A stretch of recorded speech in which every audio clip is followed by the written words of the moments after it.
What's up, YouTube? Siegfried True Lane here, and today we are going to be talking about the Final Fantasy XIV online shop and the Cruise Chaser and just the controversy around it. And is it true, the claim that some people have made, that Shadowbringers actually has less content than Storm Blood did, yet has more MOG Station items? We're going to take a look at that complaint and see if that is valid or not valid. So I will see you guys in a bit.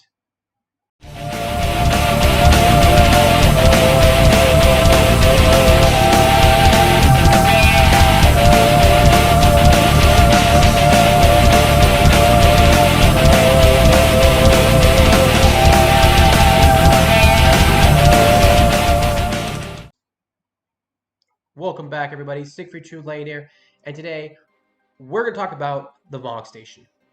First, let's talk about the Cruise Chaser. This is the Alexander 11 boss from the raid. Definitely a really cool boss. I think, honestly, this is probably going to be one of my favorite mounts for a long time, alongside the Lunar Whale, which I'm a big Final Fantasy IV fan. I always like a good motorcycle, so the Fenrir is awesome. And dragons, of course. My dragons are always great. Now, this has created a lot of controversy because people are mad about it being in the cash shop, and people think that, Square Enix is taking advantage of them. I think what some people seem to be forgetting is that Square Enix is a company. Their main priority is to make money. And if you think that they're a charity of some sort, or think that your sub fee covers developing new items, then your mom must have dropped you on your head a couple of times because you're just being stupid. It's not free to develop something. This item is not free to develop. Square Enix doesn't just press a magic button and poof, it's there. This has to be drawn, every aspect has to be designed, and then it has to be coded. Now, if anyone here out there has done coding, I did coding in high school, it's not fun, it's not easy, and it does not take just anyone to do it. I did coding in high school, I built my own computers, I'm very computer smart, I'm very tech savvy, but there's no way in hell I could code this thing. And so players seem to be forgetting that you don't just pick up anybody off the street and magically it gets created. The people creating these items, they need a living salary so that they can feed their families. And a little note about Japan, because I've been in here for 7 years, money is very important here. Money means you can live with peace of mind and you don't have to worry. Because when you don't have money, life sucks. And if there's one difference I've learned between American and Japanese cultures, that Americans love to spend, and don't save. I'm an American. I still have that bad habit. Japanese love to save. You can see this best in my own marriage, where I like to spend money, and my wife literally freaks out when our salaries are short. And I ask, like we're going to be broke and we're going to not be able to pay our bills. And then I ask her how much we have in the bank, and she says $8,000. And I'm just like, because when my parents had that discussion, we had nothing in the bank. So that's the thing about Japanese culture. So the developers are not going to do this for free. If you think developers are going to make all this beautiful things for free, and you should get it because you pay $12.99 a month, and then $60 if you get the collector's edition, which, by the way, has a store-bought mount. So if you get the collector's edition, you're buying a store-bought mount. So let's just say you get the base edition for $40.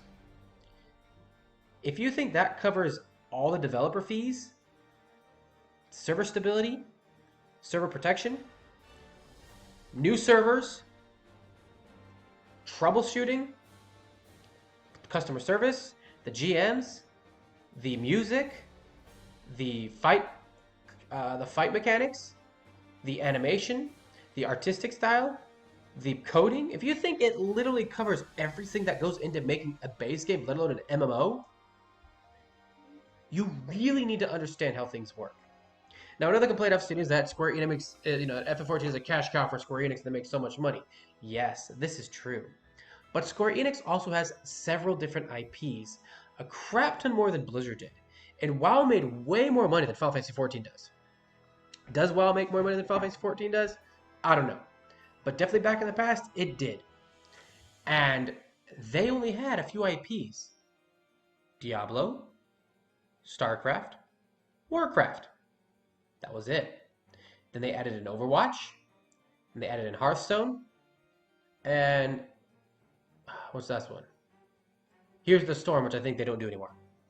But the point is, at its max, Blizzard had 6 IPs. That was it, 6. How many IPs does Square Enix have? Well, the entire Final Fantasy set. The entire Final Fantasy set. You have Tomb Raider. You have the Deus Ex set. You have... I gotta look this up. I mean, I know you have the Chrono Trigger, we've seen in a long time. Let's take a look at this. I'm gonna make space. So let's see. Square Enix IPs. Alright, see, Dragon Quest. There you go. Final Fantasy, Dragon Quest. Take a look at all these. Can we find them?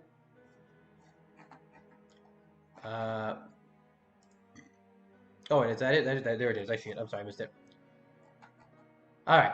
Final Fantasy, Dragon Quest, Tomb Raider, Kingdom Hearts, the Saga series, Just Cause, Space Invaders. I didn't know they had that one. The Chrono series, the Mana series, Star Ocean, Legacy of Kain, Parasite Eve, Front Mission, Deus Ex, Valkyrie Profile, Arkanoid, Hitman, Nier, Densha, Buzzwell. Now, again, a lot of it... Is this about a train? I knew it! Go by train, just so dumb. Now, a lot of those aren't very active anymore. Just like StarCraft isn't very active anymore. And honestly, Diablo, let's be real about Diablo. I mean, like, it took forever to get a Diablo 4. Square Enix releases its IPs way more frequently than Blizzard does. So if your complaint is that Square Enix makes all this money from 14, so they should be throwing that back into 14, that's not how it goes. And there's something a little different. You know, the CEOs, I mean, I don't know if WoW has different languages or if it's the same languages subbed. 14 is different languages. And 14, they have to pay all the voice actors too. There is so much that goes into paying them that if literally all of this stuff that they create and put on the MOG Station was just given to us in-game, the game would go broke. Now, I've heard something like, oh, let's just increase the subscription fee. Okay. I spend maybe $50 a month on the MOG Station, and if you increase my sub by more than $5, you've just increased how much I spend a month on the MOG Station. And on top of that, I don't get a choice. There have been years I haven't spent anything on the MOG Station. Nothing I really wanted. Now, I have to spend it regardless if I want something or not. Oh, the fat cat mount. Well, great. I get to spend money to get the fat cat mount that I don't want. Oh, I get to spend money to get the carbuncle mounts that I don't want. Oh, I get to spend money to get the whale, not the lunar whale, but the other whale, the real whale, that I don't want. Oh, I gotta spend money to get the chocobo carriage that I don't want. I gotta get all this crap that I gotta spend $60 if we're being generous to $120 a month demanded of me to get the few mounts I want. Instead of just like, hey, I want that mount. Got it. And the thing is, it's going to cost more to put them in game because then, like some people said, and I heard it point out in one of my comments on one of my videos, they have to design the boss fight it comes from. They can't just put, if they put this mount and put it behind something willy-nilly, people would still complain about something stupid. They always do. If they put it in game as an earnable mount, or you could buy it, people would still complain. Let's be real here. The fact is, we got a group of people who apparently think that everything in game has to be earned so that you can show it off. And the fact is they don't. Guys, mounts are for your enjoyment. They're not for showing them off. This isn't freaking World of Warcraft, okay? And for some reason, in the last 2 months, since the World of Warcraft players kept coming over, and this is, by the way, no fault of the WoW players coming over. I am so glad to see them over. I'm really glad to see them giving the game a chance, and I really hope they like it. So this is in no way an attack on the WoW players coming over. But in short, ever since they've been coming over, we've been getting a group of people that are like, all of a sudden just want to crap talk the shop as though it's, every time they put something in there, it's the worst thing possible. Now, one of the constant complaints I've heard is that we got less in Shadowbringers than we did in Stormblood. Let's first talk about Boja versus Eureka. Eureka was simply Fate Grind, Fate Grind, Fate Grind. Of course, they were called Notorious Monsters, but it was Fate Grinding. That's all it was. And then you finally got a raid at the very end. Now, let's talk about Boja. Boja has the Fates. It has the critical engagements, which aren't that different from Fates, but they're somewhat different. But it also has the raids. And I believe there are a total of 3 raids in Boja. I've done 2 of them. I believe there's one in Zadnor that I haven't done yet. And I probably won't do because I don't care. But there are 3 raids in Boja. And to my knowledge, there are 5 mounts earnable in Boja. The 2 marked, the 2 jets, the giant, that golden robot, whatever that is, and then the Cerberus. That's actually a lot more. Sure, maybe not. Maybe you didn't get as many mounts as you got in Eureka. Yeah, you got more mounts in Eureka, I do believe. But to be perfectly honest, the mounts in Eureka were stupid. They weren't cool. Jet that transforms, giant robot, Cerberus. It's way cooler. The only thing in Eureka that was cool was the Tyrannosaurus Rex, man. That mount was the only one that was cool in there, I thought, in my opinion. But let's actually take a look at the mounts. I'm going to show you guys what page to look at if you really want to check this for yourself. If you go to FF14 Collect/mounts, you can actually see the mounts by their patches. As you can see, I have them organized by their patches, and it tells you where the mounts come from. Now, I would personally suggest, if you're going to count, excluding mounts that are old event mounts that were free, because the fact is it's the second time they're coming around, and many people got it for free. And personally, if anything, it's just telling you to do the events when they pop up, and don't be lazy. So let's go ahead and take a look. I mean, I'm not going to count them. I've already counted them, but I'm going to tell you straight up, and you can check my information. Again, I did not count the event mounts that are in the MOG Station now, because, again, most people have them for free. If you're a new player, sorry, sucks to be you. So let's go and take a look at first take a look at the Stormblood mounts. In Stormblood, we got 61 mounts. Okay, 61. 10 of these mounts are MOG Station mounts. And there are only 38 different models, meaning that a majority of these mounts are simply the same thing, just recolored in. There's not much, this includes the primal mounts, which of course do have their different special musics, which are cool. But in the end, the mount models are only 38. Okay, so at 61, 10 of the MOG Station mean only 51 mounts are earnable in-game, and 38 of them are the same models. Okay.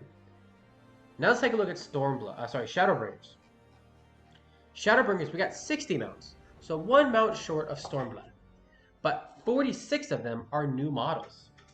This means that we have more uniqueness in our mounts in Shadowbringers than we did in Stormblood. And only 8 mounts are purchasable from the MOG Station. This means that Stormblood had 51 mounts you could earn in game. Shadowbringers has 52. This is 52 mounts that can be earned in game that they were able to pump out during a pandemic. This right there, and if you don't believe me, go to this website, count for yourself, and if you really want to count in the ones that came back, you can count them. But the fact is, we got more this expansion in-game than we did when it comes to mounts. Now when it comes to emotes, I'm sorry, I don't care enough to check. You can check the emotes, and that's everything over here. You can check it all. When it comes to the relic grind, it was way better in Shadowbringers than it was in Eureka. Shadowbringers improved a lot. Now, the very last complaint I keep hearing is Square Enix is greedy, Square Enix is selfish. Somebody actually wrote they're doing the best to imitate Activision Blizzard. Now, instead of me commenting on this, I actually have a clip of Rich. I'm gonna let him talk about this. So just give me a second here. We're just gonna play his clip because I 100% agree with Rich with what he says in this clip. So give me a second here. So what he says, I 100% agree with. I think he's 100% right. This mount's actually pretty fucking cool.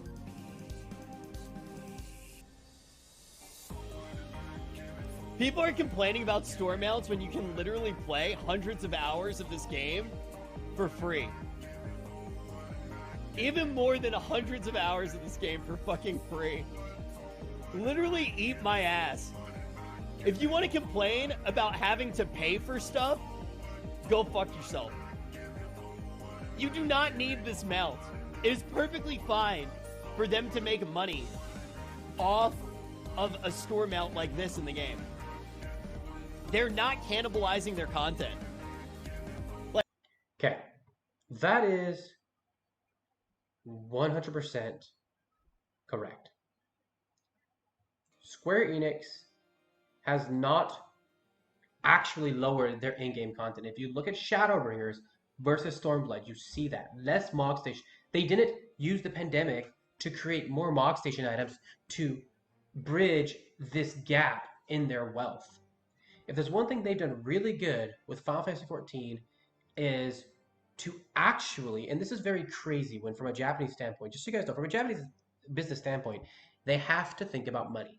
And they have done a very good job of putting money aside for the players. If you read anything that Yoshi P writes, they have been willing to throw more money at a problem to fix the problem, such as the servers. Anything they can throw money at, they're throwing at it. And they could have made a lot more store-bought mounts to help bridge the gap of the losses they made. Because the fact is, they lost money. 100%. When people aren't working, you're losing money. And due to Corona and the 2-month closure in Japanese businesses, they lost money. They lost money, but you know what? They didn't try and bleed it out of us. They made less store mounts and more in-game mounts. So, if after this, your opinion is still Square Enix is greedy, the store mounts, you know, the store mount is just as toxic, blah, blah, blah, blah, it's the same as WoW, blah, blah, blah, then I agree 100% with Rich, fuck you. 100%, fuck you. Now, if your opinion is, I don't like the store mount. I don't like the store mounts. I wish everything could be in-game, but my opinion is simple, I just don't like it. That's fine. Like Asmund said, the only time people in WoW had an issue with the store mounts was when the game quality was going down. And that's exactly what Rich is saying about the cannibalizing the game. They're not taking away from the game to add to the store mounts. And again, I heard somebody say that they're taking from the game to add to the store mounts in one of my comments on a YouTube video. No. If you look at the collection, we literally got more store mounts. Yes, only one in-game earnable mount more than in Stormblood, that's true. But we got 2 less store mounts.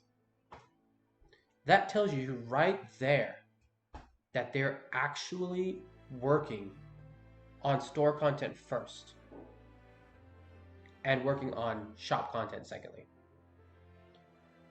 Anyways, guys, I'm gonna end it here. I don't know what more I can prove, what more I can provide, so that you guys can actually see just how much better Shadowbringers was with the mounts, and just how honest Yoshi P has been about it. Again, check this website out, take a look at it, and count for yourself. Secretary Lane, signing out.